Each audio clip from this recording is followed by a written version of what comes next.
Welcome to Shadow Mind, where we explore the mysteries of what it means to feel deeply. In this first episode, we're talking about something simple, something natural, but also something surprisingly complex. Why do we cry? Pain, sadness, joy, awe. Under the right conditions, any of these emotions can bring tears to our eyes. But why? Why do our eyes well up when we lose someone we love? Or when we hear a song that reminds us of home? Or even when we witness a moment so beautiful, it takes our breath away? In today's episode, we'll explore the emotional triggers of crying, the evolutionary roots of tears, the psychological and social purposes of crying, why some people cry more than others, and whether crying actually makes us feel better or worse. Let's dive in. Let's begin where it all starts, with emotion. Tears, at their core, are emotional. But what kind of emotions lead us there? Most of us associate crying with pain or sadness. And while that's certainly true, there's so much more behind our tears than sorrow alone. We cry when we're hurt, yes. But we also cry when we're overwhelmed with love. When we're proud. When something so beautiful or so raw strikes us at the core of who we are. In other words, tears are not a single emotion. They are a response to emotional intensity. Let's take a closer look at a few emotions that most often lead us to tears, and the stories they tell about our human experience. 1. Sadness, the tear most familiar. Sadness is perhaps the emotion we most often associate with tears. Loss, loneliness, disappointment, heartbreak. These are moments when tears seem almost inevitable. When words are no longer enough, the body takes over. It speaks through trembling shoulders and tear-streaked cheeks. But sadness doesn't always need to be grand or catastrophic. Sometimes, it's the quiet sadness that brings tears most unexpectedly, like the feeling of being misunderstood, or the ache of remembering something once beautiful that no longer exists. We cry in sadness because we're letting go of a dream, a person, a version of ourselves. Tears mark the moment we accept that something important has changed. 2. Joy, tears of overflow. Then there's joy, a softer, yet no less powerful trigger. Think of a wedding vow, a child's first steps, a long-awaited reunion. Why do we cry when something good happens? Because joy, too, can be overwhelming. It spills over. When the heart is so full that it has no room left, it leaks through the eyes. Tears of joy often surprise us. They appear in the middle of laughter, in celebration, in music, in beauty.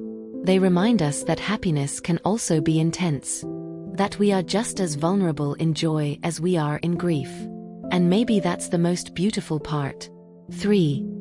Anger and frustration, the unspoken cry. Sometimes, crying makes us feel embarrassed. Especially when we're angry. Have you ever cried in the middle of an argument and felt weak because of it? You're not alone. Tears of anger and frustration are often misunderstood. They don't mean surrender. They mean pressure, a buildup of emotion that needs somewhere to go. When we feel unheard, cornered, disrespected, the body reacts. Even if our minds want to stay strong, composed, the tears come anyway.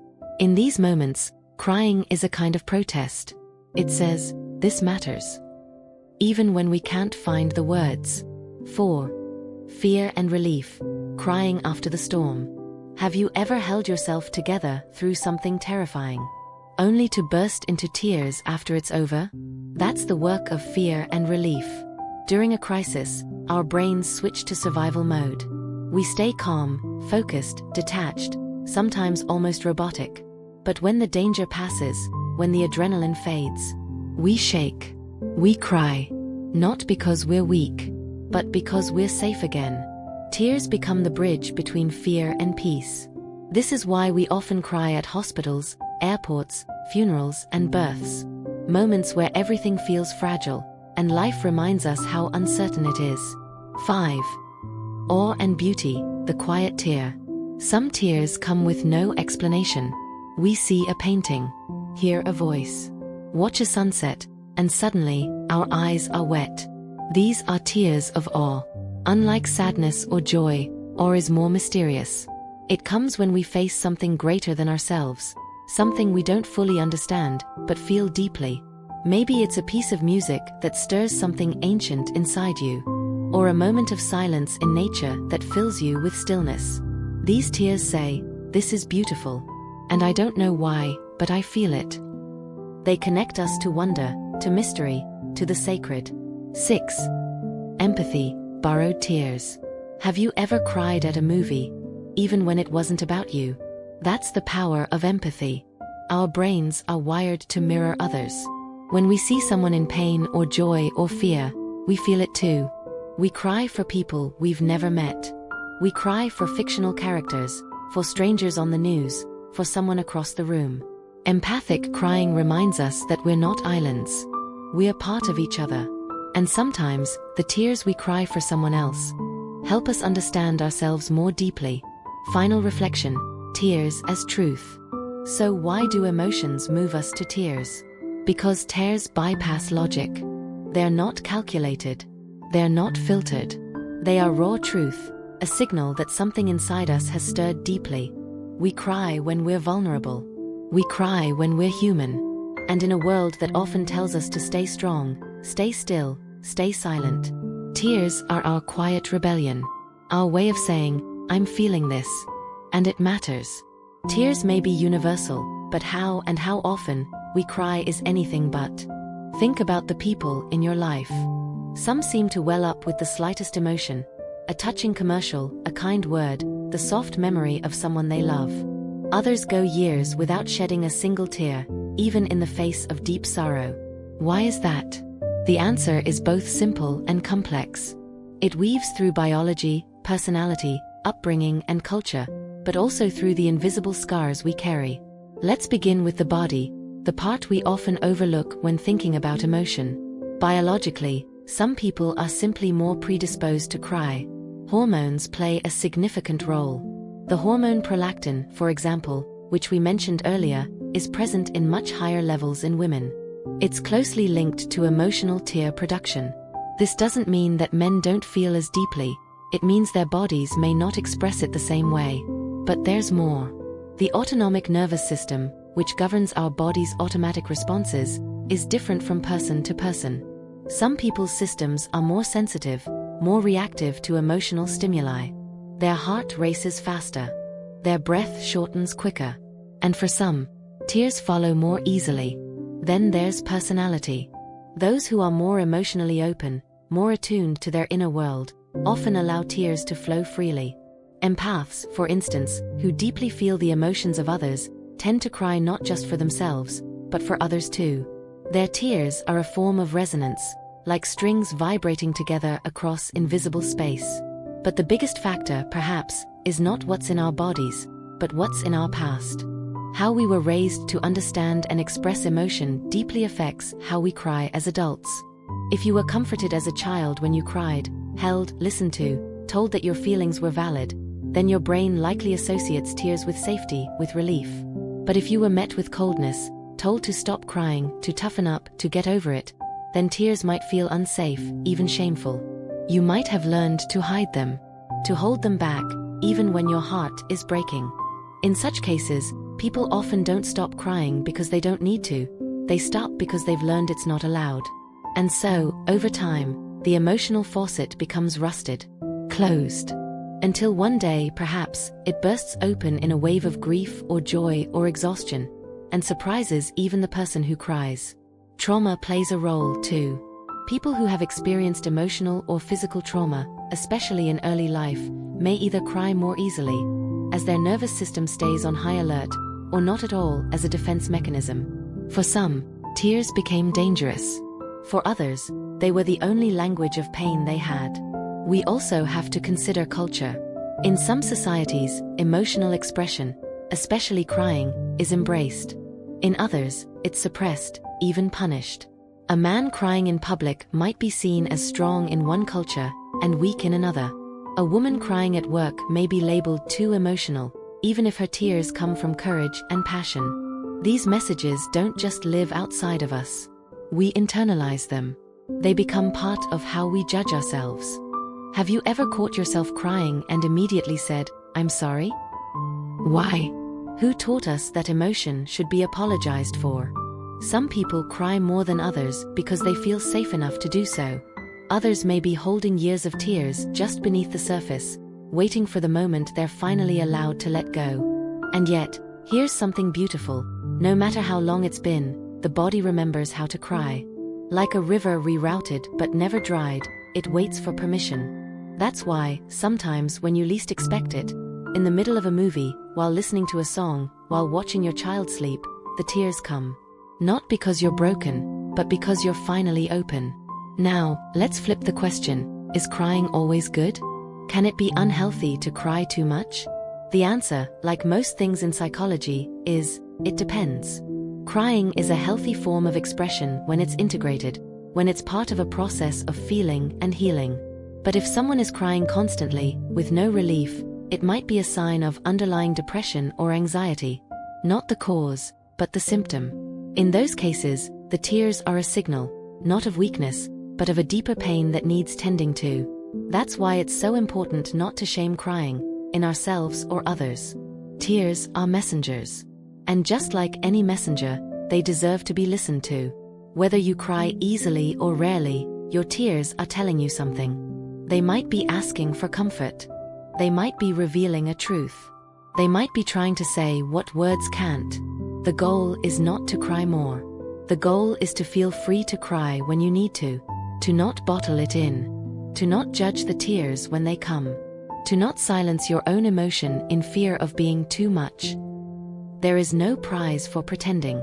There is only peace in being real. So the next time you find yourself crying or struggling to, pause and ask, what are my tears trying to say? What have I not given myself permission to feel? Maybe you cry more than those around you. That's not a flaw. It might mean you're attuned, connected, alive. Maybe you haven't cried in years. That doesn't mean you're cold. Maybe it just means you've been holding it in for too long. Either way, your tears are yours. They don't need permission from the world. Only from you. We've talked about what makes us cry, and why some cry more than others. But now we arrive at a question that reaches beyond biology and behavior, into the very heart of the human condition. Can crying actually heal us? It's a question that might seem simple at first. After all, many of us have felt the aftermath of a good cry, that quiet calm, the sense of having let something go.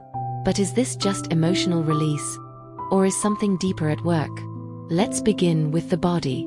When we cry emotional tears, not the kind from onions or wind, but those drawn from grief, joy, heartbreak, or relief, something very specific happens inside us. Studies have shown that these tears contain stress hormones, like cortisol, and toxins that build up in our bodies during times of emotional overload. When we cry, we are quite literally shedding what we no longer need. It's as if the body says, "You've carried this long enough. Let me help you lay it down." After a good cry, our parasympathetic nervous system, the one responsible for calming us down, kicks in. Our heart rate slows. Our breath deepens. The tight grip of stress loosens, and for a moment, we remember how to be soft again. But the healing goes far beyond the physical. Emotionally, crying is a form of truth-telling. It allows us to say things we don't have words for. Sometimes we cry not because something happened, but because something mattered, and we finally feel safe enough to let that truth be seen. In that way, crying is a bridge between what we know and what we feel, between what we've endured and what we're still trying to understand. Psychologists call this catharsis, the process of releasing, and thereby providing relief from strong or repressed emotions. It's an ancient idea, going all the way back to Greek drama, where characters would cry and rage and grieve, not just for themselves, but for the audience too. It was believed that by witnessing emotion, people could purge some of their own. Today, we might not gather in amphitheaters, but the idea is the same. When you cry, especially in the presence of someone you trust, something inside you softens. You are witnessed. You are real. You are no longer alone in your pain. This is what makes crying so powerful and so terrifying. Because healing often begins with the act of letting go, and we've been taught all our lives to hold things in. Hold your grief. Hold your anger. Hold your fear. Smile through the pain. Stay strong. Be okay. But sometimes, the strongest thing you can do is to fall apart, even for just a moment. To stop pretending. To allow the dam to break. Because it's in those moments that we finally connect with ourselves. With the wounded child inside. With the broken adult still pretending to be fine. With the part of us that has been aching to be heard. Crying does not fix everything. But it starts something. It starts the conversation. It says, I'm not okay. It says, this matters. It says, I need help. And once those words or tears have been spoken, something new becomes possible. Healing. Not overnight. Not in a dramatic burst of light. But gently, slowly, like rain softening hard earth. Of course, not all crying leads to healing. If we cry but do not reflect, if we cry but then shame ourselves, or bottle it up again, the cycle continues. The healing happens when we cry with awareness. When we allow the emotion to rise, to move through us, and to teach us something. Sometimes the lesson is, you're still grieving. Sometimes it's, you were never held the way you needed to be. Sometimes it's, you have to let them go. And sometimes, the tears come not from sadness, but from joy, from the overwhelming realization that you survived. That you're still here. That something beautiful touched you.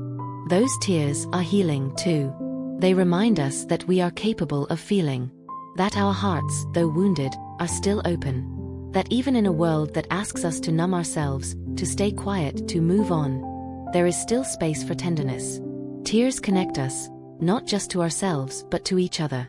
Have you ever cried in front of someone and watched their expression soften? Have you ever seen someone cry and felt your heart ache in response? In that moment, something ancient awakens. Something tribal. It says, I see you. It says, I feel that too. It says, you're not alone in this. And perhaps that's the greatest healing of all. The reminder that we do not suffer in silence. That beneath the masks and the distance, we are all made of the same raw, aching, beautiful emotion. So, can crying heal us? Yes.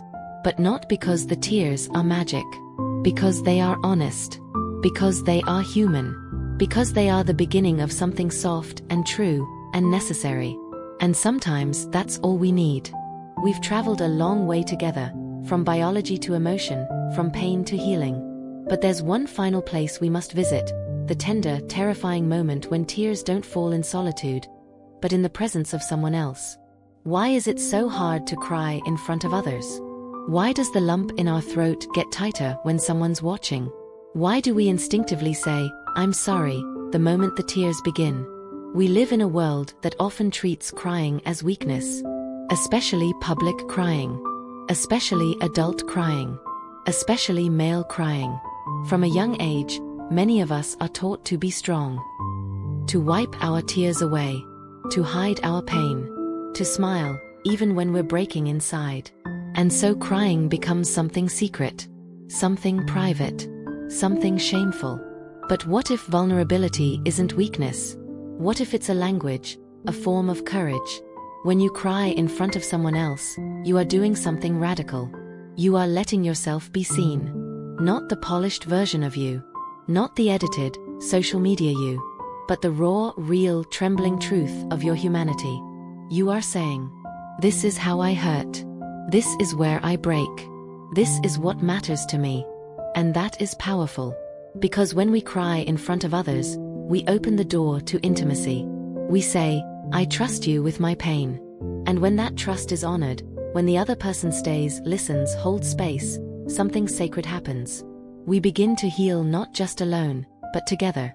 Think of the last time someone cried in front of you. Did you judge them? Or did something in you soften? As if their vulnerability gave your own permission to breathe? Tears are disarming. They strip away masks. They remind us that beneath all the roles we play, the parent, the professional, the strong friend, the silent sufferer, we are still human, still soft, still breakable, still in need of love. Of course, not every space is safe to cry in. Not every person is capable of holding our tears with care. But when you find someone who can, it's a gift. A friend who doesn't rush to fix you. A partner who doesn't tell you to calm down. A therapist who holds silence like a shelter. a child who hugs you without needing to understand. These moments are holy, because in them, we learn something essential. We do not have to carry it all alone. Crying in front of others also challenges the idea that emotions must always be managed, hidden, or tidied up. Sometimes, emotions spill. Sometimes they overflow. And that's not unprofessional. It's not embarrassing. It's real. And real is what makes us feel alive. Even more, crying together can create collective healing. Think of funerals where mourners weep openly. Think of support groups where strangers hold hands in tears. Think of protests where grief turns into solidarity. These are not just expressions of sorrow. They are acts of connection. Tears, when shared, say, "We have lost something together. We have survived something together. We will carry this together." That's why crying in front of others can be the most human thing we do. Because it breaks the illusion of isolation. You cry. I feel it. I cry too. Suddenly, we are not two people with different stories, but two souls that recognize pain, hope, and longing in each other. And yet, many of us still struggle to cry openly. Why? Because somewhere deep inside, we fear what those tears reveal. That we are not in control. That we are not invincible. That we need, and needing is scary. But the truth is, you can be both. Strong and soft. Capable and cracked open. Independent and still yearning for comfort. Crying in front of someone does not diminish your strength. It reveals the depth of it. Because what takes more courage? To pretend everything's fine? Or to let someone witness your breaking, and stay anyway?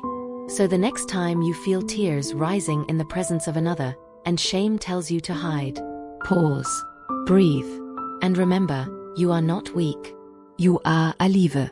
And you are giving someone the chance to know you, truly. And in that knowing, in that brave surrender, healing becomes possible. Not just for you, but maybe for them too. Tears are not just water. They are language, medicine, and memory. They are the ocean inside us, reminding us that we are not machines. We are not numb. Vi are not alone. We cry because we care. We cry because we're real. We cry because we're human. Thank you for joining me on this journey through the science, soul, and silence of tears. If this episode moved something in you, let the feeling linger. Don't rush to dry your eyes. Instead, let them speak. Because sometimes, the quietest tears carry the loudest truths. Until next time, take care of your heart. And if it ever feels too heavy, let it cry.